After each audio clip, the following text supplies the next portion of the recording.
Okay, can I have your name, sir? My name's Sean Mattison. And Sean, how old are you? I'm 44, soon to be 45. Just a young fella, really. Can you remember your first surfboard? Yes, it was a Shane Stedman, believe it or not. Yes. And I had bought it from my sister for $3. Yeah, that's a cheap board. Yeah. And you know, my mom used to take me to the beach. I started when I was 5 in 1974. And take me to the beach while she sat in the sun. I would just kind of, you know, go in and out and ride in waves, and that just, you know. So your sister, how come she had a board before she got older? She had a boyfriend, and somehow got it that way. Yeah. So whereabouts did you start to surf? I started surfing on the East Coast, in North Florida. North Florida. Yeah. And you know, the waters are warm, and you know, it's pretty ironic. And maybe interesting that, you know, a place that doesn't have very good waves, some great surfers have come out of it. And you know, me being a coach, I've done a lot of coaching with the U.S. team. You know, I always use that as an example of something to instill, is to learn a number of different skill sets, how to ride a small wave. And you always will build a mental memory about whatever it is. So like you become a true opportunist when you don't have a lot of opportunities. Because competition surfing, you can get good waves, but you can also get terrible waves. And those guys that are good, when the conditions are terrible, they'll still stand out, won't they? Yeah, you need to be able to surf anything. Really. So that's brilliant. First car, what was your first car? First car, well, my dad gave me a Volkswagen van, and it was a vehicle that we ended up taking on a surf trip and blowing the engine up because we, and I hadn't got my license yet, you know. And, so you had a car before you had your license? Yeah, and I actually had my friend drive it, and then we got rid of that one because I burned the engine up. So then the next one, he got me a Volkswagen Woody. It had the front end like an old 40s, you know, Woody, and the wood paneling. So it was pretty cool. So they produce those cars like that in the States? It was a kit. I think it was a kit, but it was like, you know, a lot cool, wasn't it? Yeah, you know, it's kind of like, you know, surf ghetto. Brilliant.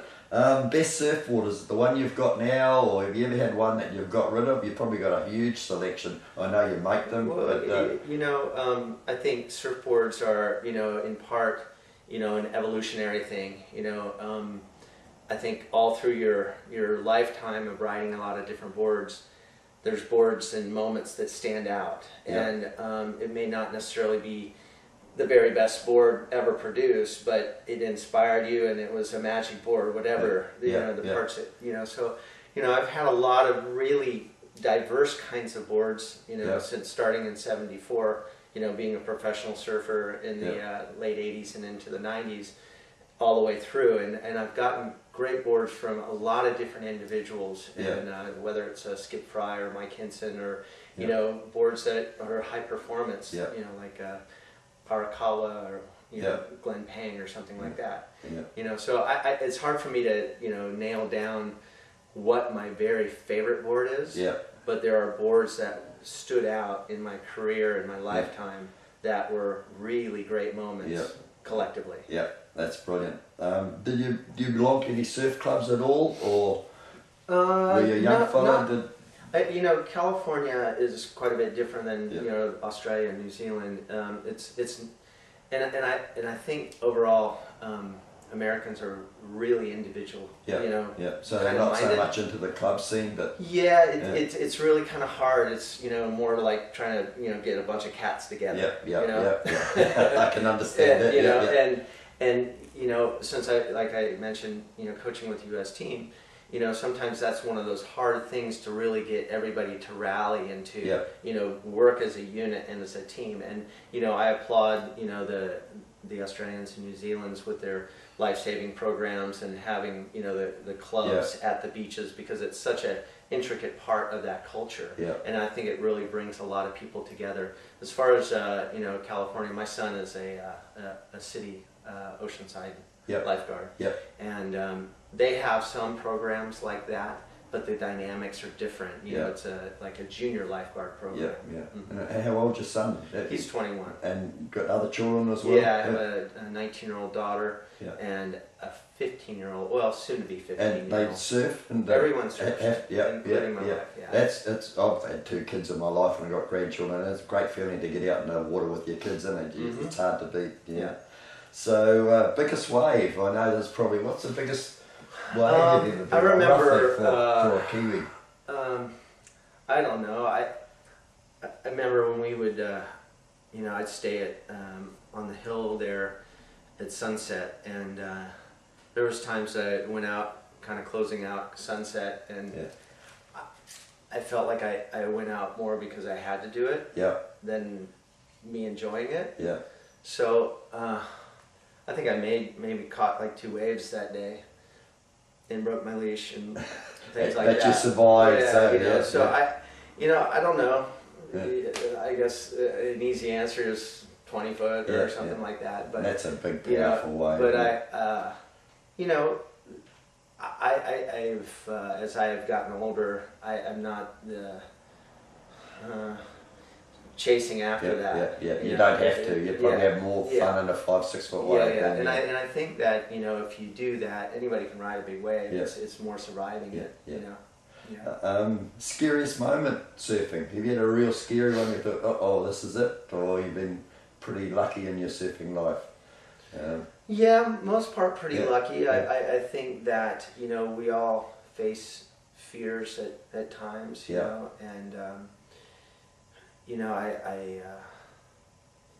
I don't know how to answer that question. I mean, there's days that you kind of go, wow, it was heavy, and you make it to the beach, and you're like, that's good. Oh, good. So when you're a young fella, do you have heroes? Who did you look up to in the surfing community when you were just starting off? I think that all of us, idolize Tom Curran, probably the most, because he really set the standard for style, and took surfing from kind of to really being a timeless motion. I mean, I think there's always going to be those people like a Mickey Dora, or people that kind of move through time, Jerry Lopez, that stand out because of their approach and their style. But I think in the modern age, and you'll even look at Kelly as now our most successful surfer, that Kelly even idolized Curran. So I think there's always that debate: is it Aki or is it Tom Curran that really set the pace and the course? That's the same sort of surfers that Kiwis here. We watch the magazines and the surf movies, and we look up to those same guys. So it's just a worldwide movement, and it's crazy. What when you first started, what music were you listening to in that V-dub van when you were off? What did you have cranked up on the stereo or the radio? The between the 70s and the 80s was a really big change. Like, I don't know, it could be anywhere from Leonard Skinner to The Cure. And that was cranked up, so by the time you got out, you were ready to go for a decent surf. Shark sightings. Your home break, did you have much shark sightings there? Actually, in Florida you would see a lot of sharks. And just little ones, or? No, there'd be times, off the pier, it's illegal now, but they used to shark fish off the pier. So they would take out bait a mile on a little kayak canoe and dump the bait off, and they hauled in a world record hammerhead. I was in the water at the time when they were bringing the thing in, and hammerheads have just giant dorsal fins, and you're just going, wow, that's so heavy. So there's times where you just know you avoid schools of fish, and you have to just be alert. That's it. Surf accidents? Any bad accidents? I was surfing one time at a beach break, and my dad was on the beach. And I pulled in backside, and the lip drove my face into the sand and broke my nose and put it sideways. He comes in and he goes, "Hey, let me check that out," and does a big pushback. So your dad was a surfer too? Or? No, he wasn't. No, wasn't? say, favourite trip anywhere? Have you been like on a surf trip and man, that was epic? I know you've probably been in hundreds of places, but anywhere stand out that? You know, that's impossible to answer Yep. because, you know, I think that often the surf trip isn't always about the waves. No, it's who you meet. It's the entire experience. So, you know, even the same time, you know, like talking now, last time I was here, I had a great time here in New Zealand. I came here originally for the World Juniors at Piha. Yes. And you got reasonable waves there? Yeah. No, there was times where the waves were quite big. Yeah. You know, and you got to really see the power of the Tasman Sea. Yes. But I stayed for an extra 2 weeks in this area actually. Yeah. Here by Waipu. Yeah. And surfed Black Swamp and, you know, shot photos with Slide magazine and got a lot of you know, images run. I don't think Kiwis realise until they go away how lucky we are with this East Coast, and we've got heaps of choices, and you go there in the morning and there'll be hardly anyone out. Some will get a few Aucklanders, but a lot of the time there's only 3 or 4 guys out. You know, we're very lucky. Funniest thing you've ever seen out surfing is something, or wave surfing, so you must have seen some stupid things or nothing stand out? Well, you know, obviously when you see people do some funny things being launched, and those seem to be the really funny things. You know, watching surfers pay their dues and take know that that's going to hurt. Yeah. What do you get out of surfing? It's a hard question, but non-surfers would not understand it. But well, you know, I think there's a variety of directions you can go with this.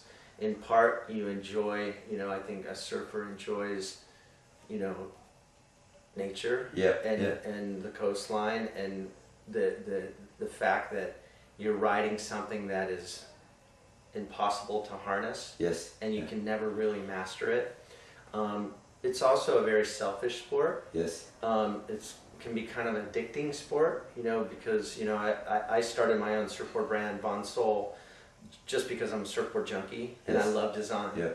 And so, you know, the quest of riding waves differently, you know, going to different spots, catching a good wave, all of those become kind of an emotional experience. Yeah. And, you know, those emotional experiences, that's what, you know, takes somebody.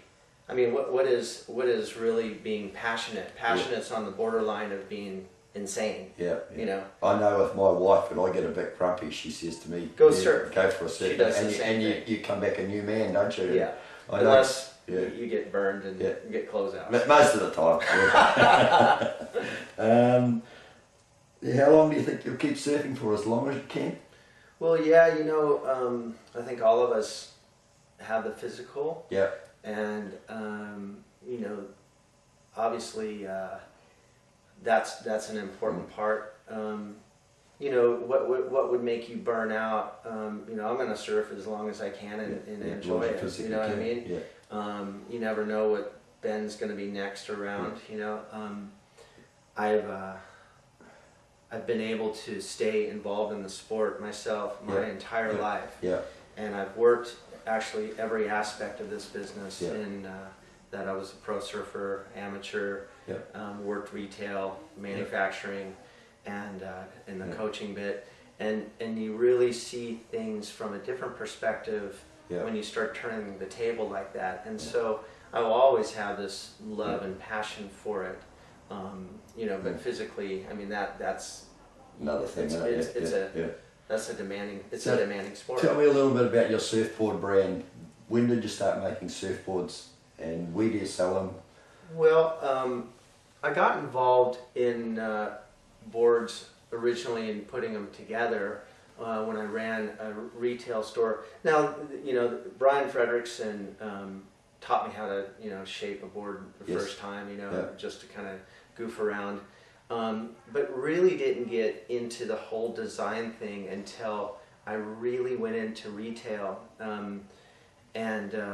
You know, the first part was really trying to put together, I'd get blanks that were shaped from Skip Fry and get them glassed, and, you know, and there was, you know, and I'd go out of my way to get, you know, interesting different boards, whether it's from Steve Liss, Skip Fry, or Mike Hinson. Yes. And I really got involved into the design work when Mike Hinson and I started to collaborate, and more of a surfer shaper relationship. Yeah.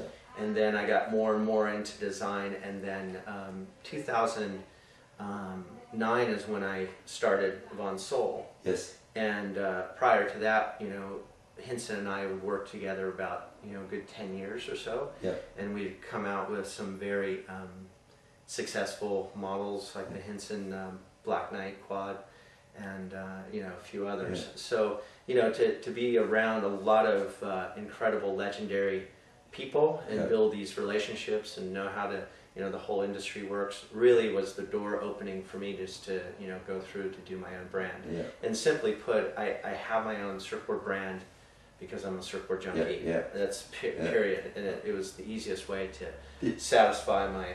Do you learn anything when you come to a country like New Zealand? Guys doing very similar stuff, like with Roger here and guys, other surfboard manufacturers. Are we so far different from America or very similar to the way you guys Well, it's interesting. Last time I was here, I went and visited Roger's factory. Yeah. Recently, he's been on the Finless Hot Curl. Yes. And I was telling him, some stories that back in the late 90s, simply put, when I got into retail after pro surfing, I felt like an idiot. I didn't know as much as I thought that I knew. Yeah.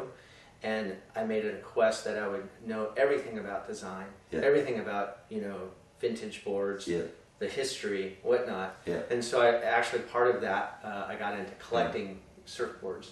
And I had gotten this one board that looked like Pacific System Homes wood board, and I was like, and I knew personally like Belzy and Takayama and all these kind of guys, and guys that really had a experience of some of these different kinds of boards. But I got this one board, and it looked pulled in, and I was like, I don't know what this is. Yeah. And the nose blocks were off on this wood board, and so I took it up to Dale Belzy, and he goes, "Shauner, that's a George Downing, Wally Foyce, John Kelly hot curl." Yeah. And I really didn't know what a hot curl was. So the board currently is at the Surfing Heritage Foundation. Yes. But we put nose blocks back on it, and I started riding it in the late 90s. And these sorts of experiences of how hot curls ride, unless you ride one, you don't know. You don't know. No. Yeah. And even Belzy had made me some to ride, and that was kind of a journey that I had riding.